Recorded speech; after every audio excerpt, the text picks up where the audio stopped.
G'day guys, welcome back to the channel. It's been a while. It's been just over 2 months since I posted my last video. A lot's happened since then.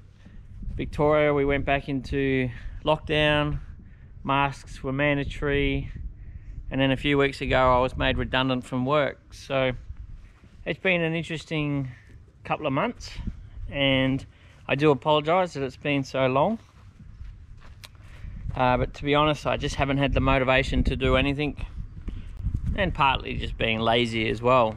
So today I thought I'd just do a quick update at where the cars currently stand and enjoy this beautiful spring day. Hopefully we get a few more days like this, and it might actually encourage me to get out of the house and do some work on the cars. So I'll go and show you the cars now, then I'll show you some of the parts that I've bought that I'm just too lazy to put on, and hopefully over the next little while I'll get back into working on these cars. So let me go and show you them now.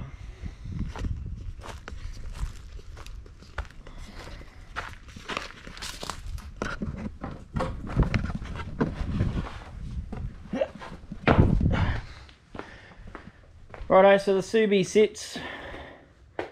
It's nothing's changed. Sitting here collecting dust. I do drive it every now and then, but I actually haven't touched it. I haven't done anything to it. But I do have plenty of parts in the shed over there for it. I just gotta get motivated to do it. The Datsun, on the other hand, let me move this bin out of the way. I've taken off the back bumper. I'll come back to this, and I've started stripping the front off it. So I've pulled the whole front end off. Lift this up. I've unbolted both guards, which revealed some more cancer. Just a little bit, you know, who doesn't love a bit of rust? So that was a little bit unfortunate. Every single bolt, both sides snapped. So what I'll end up having to do is replacing this whole section probably. It is two pieces. You can see, if I come in close, there's the join line from this side to this side. So we'll end up having to fold up a new bit for there, a new bit for here, and that'll sort that out. The tricky parts are, you know, when you've got parts like that. So that will be interesting. The same happened on the other side as well. So again, I'll have to fix that. And then we've also got the rust down here. So it's not impossible. It just adds a little bit more time and effort, that's all. But this thing, I want to work on it, but at the same time I really need to probably just put it in a shed, strip it completely back, go and get it sandblasted or acid dipped, and just start from a clean, a bare shell, and work on it that way. If I come back to here, what I did was got the grinder out because I wanted to see how thick the bog was in this panel. And the reason for that, yep, I do have the key. If I open up the trunk, or the boot, find the right key, always takes me about 20 goes. It's one of these. There we go. So I cleaned out the boot, and it was at this point that I noticed this panel here is pot riveted in. And then I noticed we've got some pot rivets here. And this is supposed to be, yeah, there's a gap there. And in the normal car, there's a gap between here and here for debris to fall into. I think this side, similar to this side. So this side is genuine, but again, pot rivet, pot rivet, pot rivet, pot rivet, all the way around. I'm like, well, that's odd. So I got in here and I cleaned out, and as you can see, there's a panel, there's a repair panel, and then the rust. And what they've done, instead of cutting the rust out, they've just put the repair panel over the top, pot riveted it in, and bogged it over. So that got me thinking, well, how much bog is there? So I got down here, as you can see, here's the panel. I've just put a bit of rust proof on it just so it doesn't rust on me even more. But you can see the repair panel here with the pot rivets. And there's the bog. If I try and, you know, there's nearly ½ inch of bog there.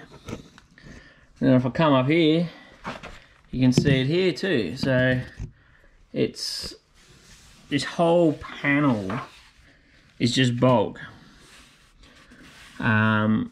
So I'm now in that dilemma of, do I try and get a whole new rear quarter and just replace the whole quarter, or do I just get a patch panel and see whether this bog is actually required here, or whether they've just done that to try and blend it all into one.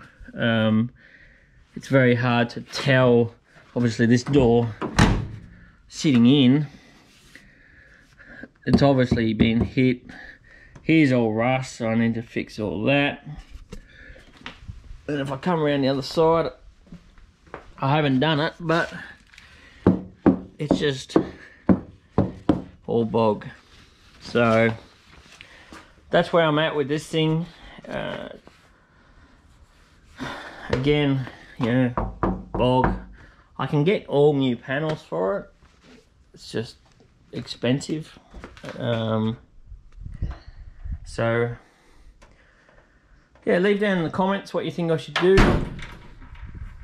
Whether I should, you know, try and fix this and pull this out myself, or whether it's just easier just to section on a whole new panel.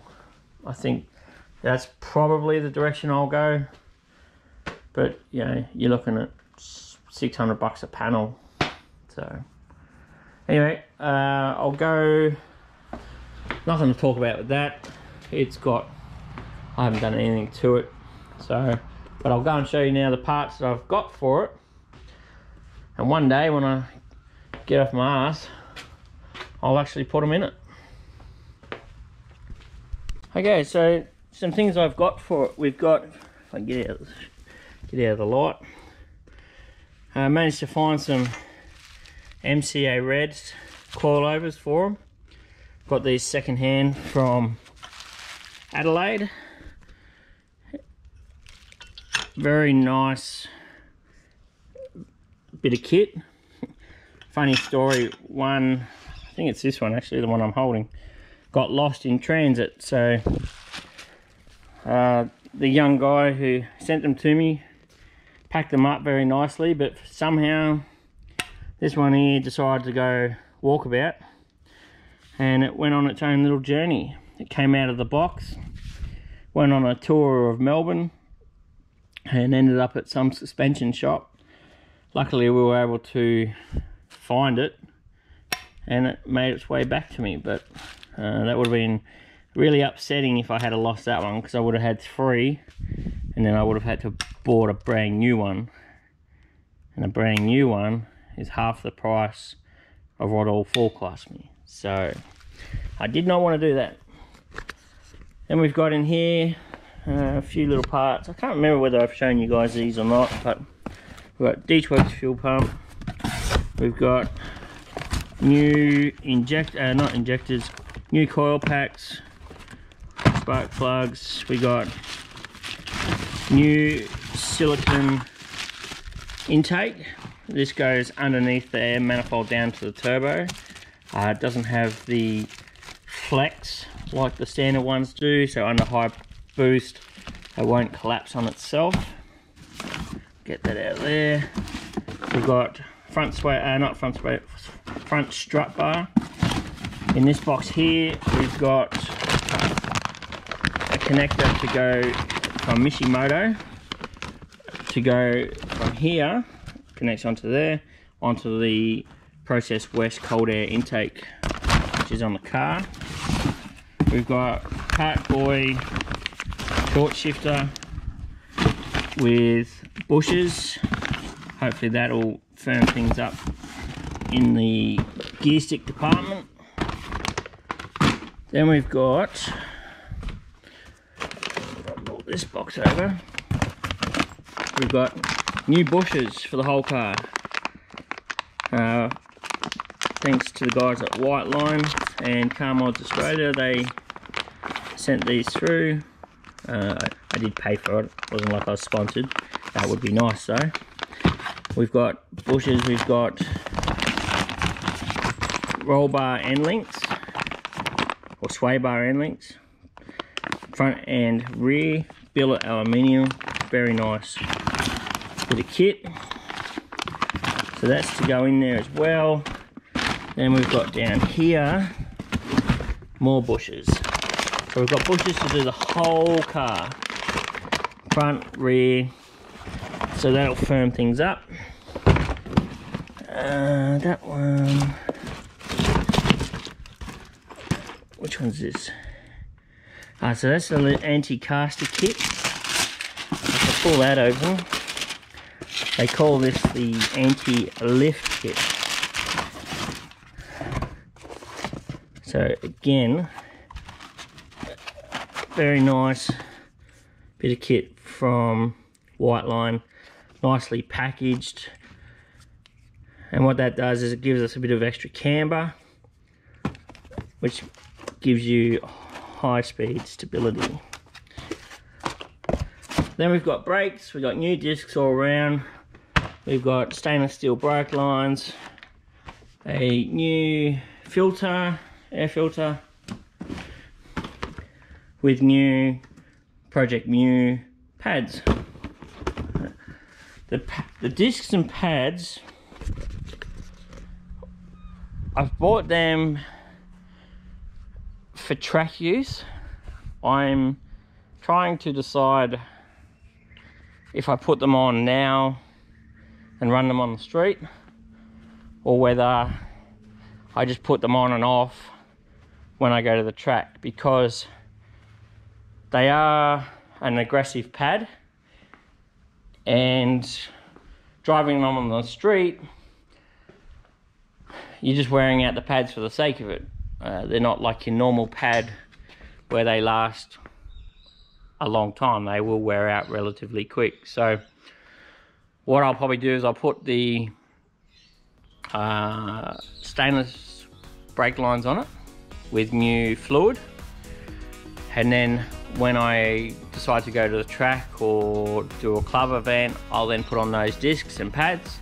When I get home, I'll then swap back to just the standard crappy ones that are on there now. So that's the update from me, guys. I appreciate you guys hanging out with me, watching my videos. Also, thank you to everyone who's watched the last video, the Datsun one. It's got the highest views that I've got on any video so far, so keep that up. If you can hit that thumbs up button, and if you can subscribe, that really helps me out in the channel. We're up to 69 subscribers.